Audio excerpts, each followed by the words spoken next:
Hey everybody, I'm going to do a tag video. I was just watching one of my favourite channels, The Mild Rumpus, and he did the Mid-year Freakout Tag, and I thought that looks fun. I'm going to do that. So, let's get into it. First of all, we'll take a quick look at my stats on StoryGraph. So, here are my stats. So bear in mind that it's now 17th of July, so this is going to include that. I couldn't figure out how to get the stats for just January to June. Maybe you can. If you know how, let me know. So here we are. I've set my reading goal at the number of years, 2024, 24 books. That just seems an arbitrary number. I'm not about how many books one can read in a year. I don't think that matters. I'm trying not to care. So let's ignore that. 22 books, 26 days, blah, blah, blah. So, moods. Adventurous has got a big chunk. Emotional's got a big chunk. Dark. Reflective.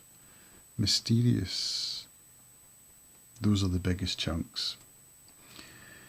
Pace. Split right down the middle, 50-50. Page number. Fewer than 300 pages, 300 to 500, a bit smaller, and 500 plus, nearly half, and that's going to get even bigger in percentage terms because I'm reading two big chunkers now. Fiction versus non-fiction, yeah, that seems about right, and that's going to change a bit as well because I've been reading more non-fiction of late. Genre, fantasy, yep, makes sense.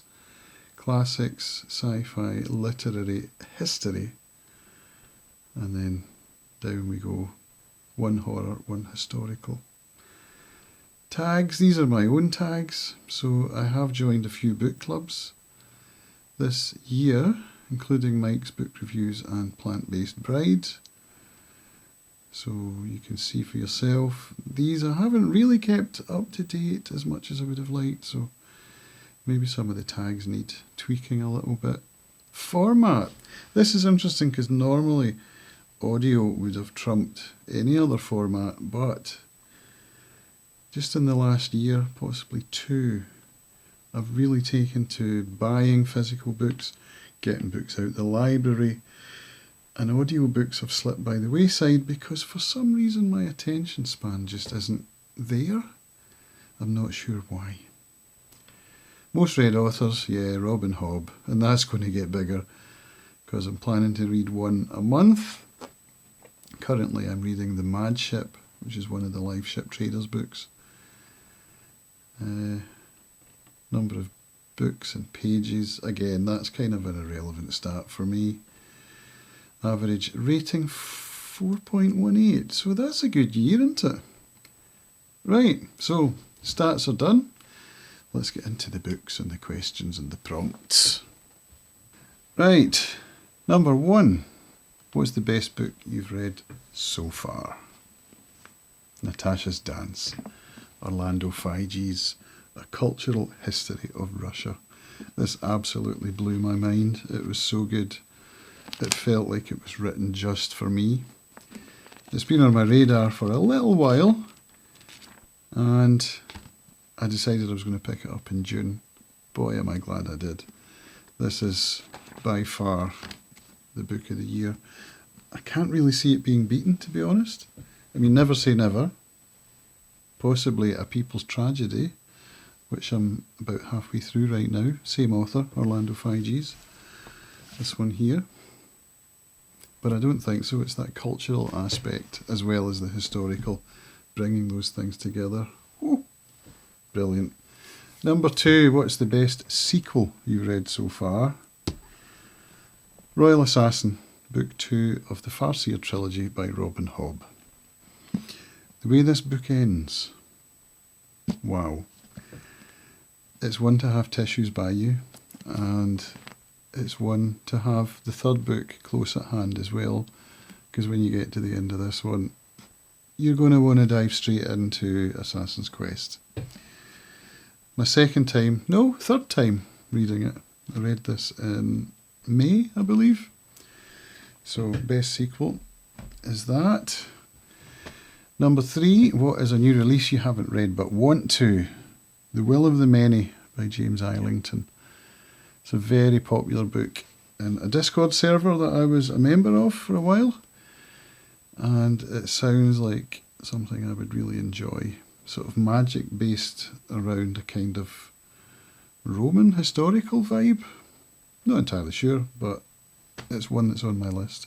What is your most anticipated release for the second half of the year? Stormlight 5. Clear cut. I read Rhythm of War this year, which I found a bit of a slog, to be honest.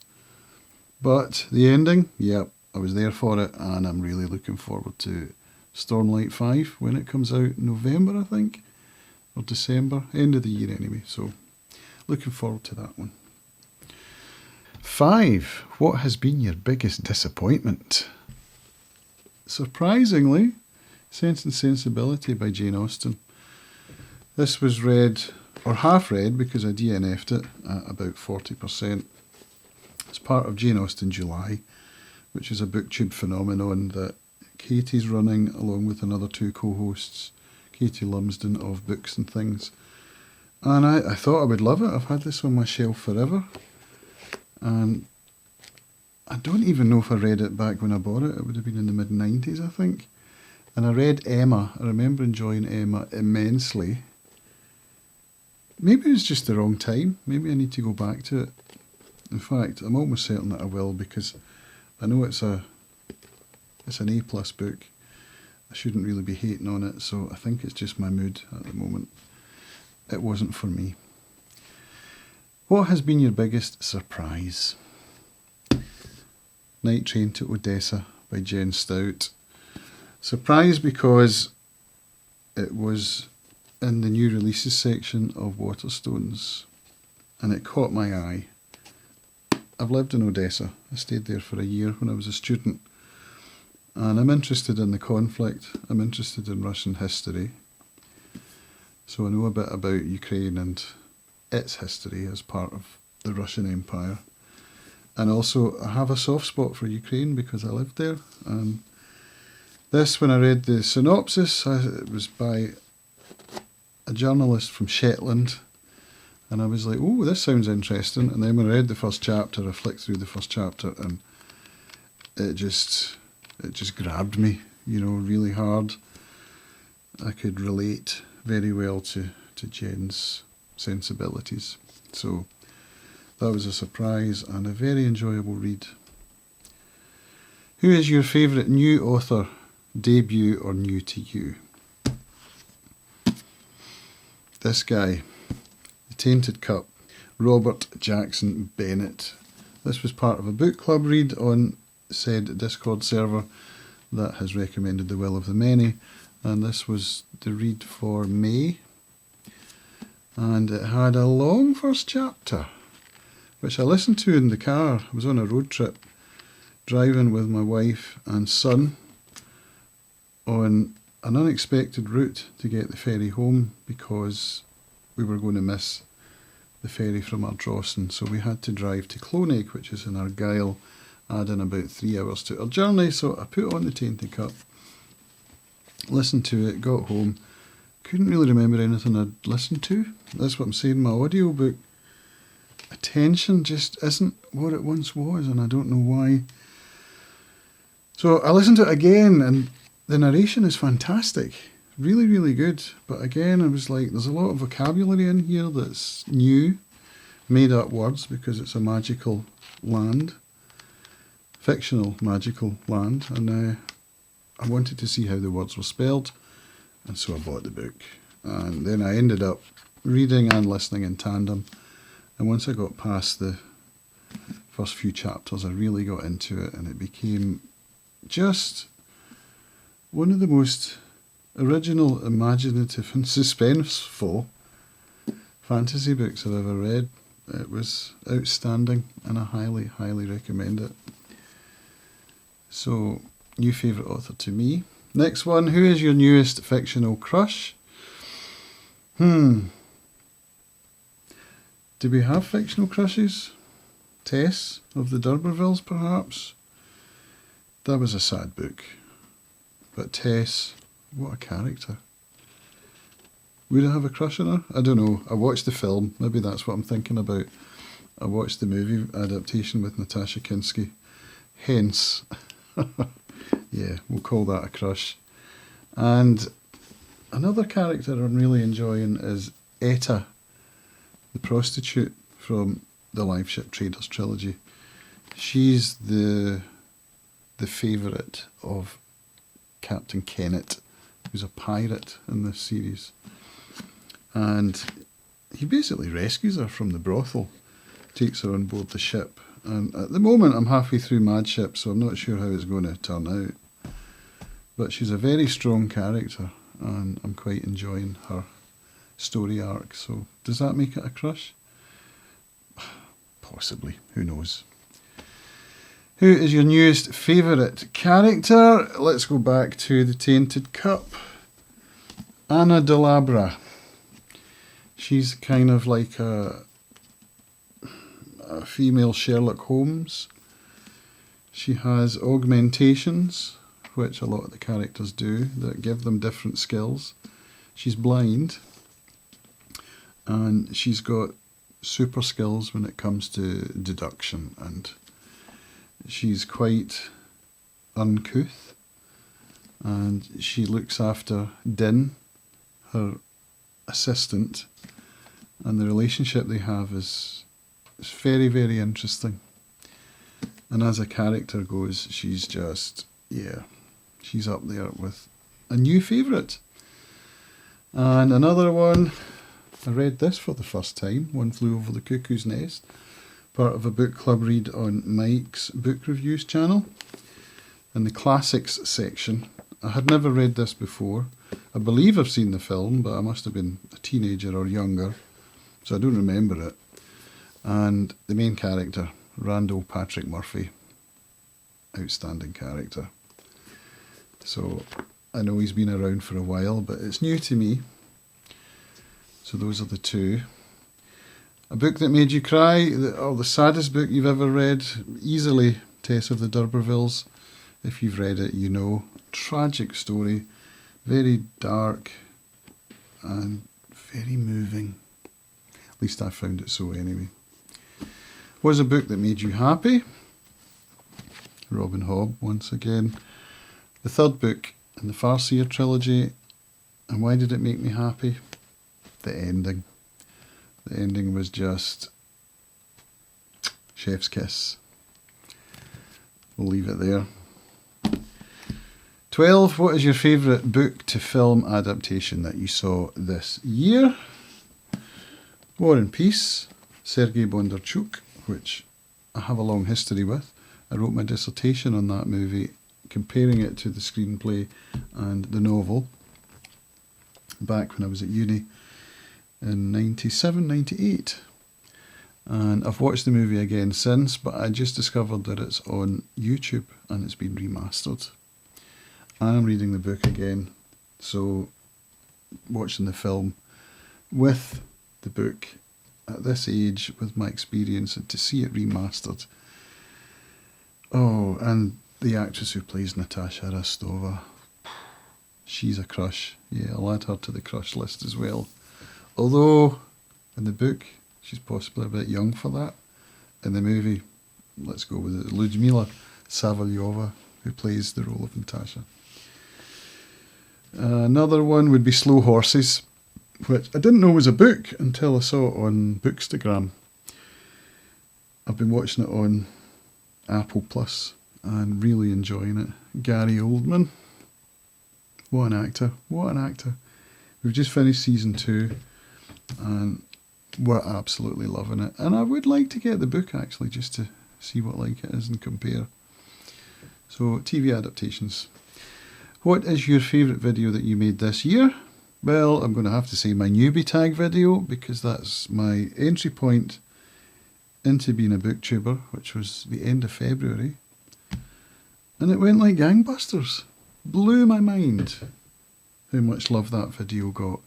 And it encouraged me to want to keep doing this And I have. And I am. And I'm loving it. I've never been so happy, honestly. Been making content in various forms for quite a long time. And nothing has given me the satisfaction that making book content does. And sharing and listening and becoming Discords and, you know, the whole community. Love it. What is the most beautiful book you bought or received this year? This is question number 13. Okay, Master Margarita, Penguin Classics Deluxe.